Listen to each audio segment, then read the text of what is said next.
because there's a lot of people that need to hear my story. And I know my story makes a difference. I know there's young people that is currently going through what I've been through. And if they can't tell their stories, I want to give them a voice. I want to give them a voice to tell their story, because there's so many similar stories than my own story.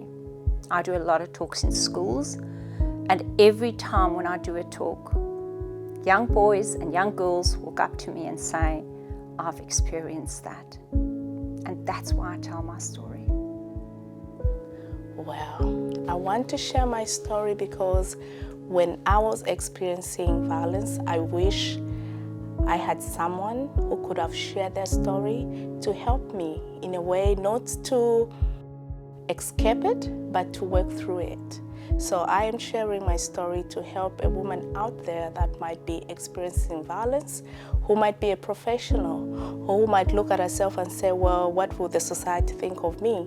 Just to encourage a woman to say, they're not alone. It's a lot of us here, a lot of sisters, a lot of brothers that with open arms to support them. My last experience of family domestic violence finished in 2009, okay? Which is, to me, that's not that long ago, given that I've got 35 something years of exposure to family domestic violence experiences. So to be here today is so important, and that's why I'm doing this, to share the story. You know, what does recovery look like? How can you manage your well-being emotionally, physically and psychologically and financially coming through the experiences of family domestic violence? And there's help out there, and we need to let people know.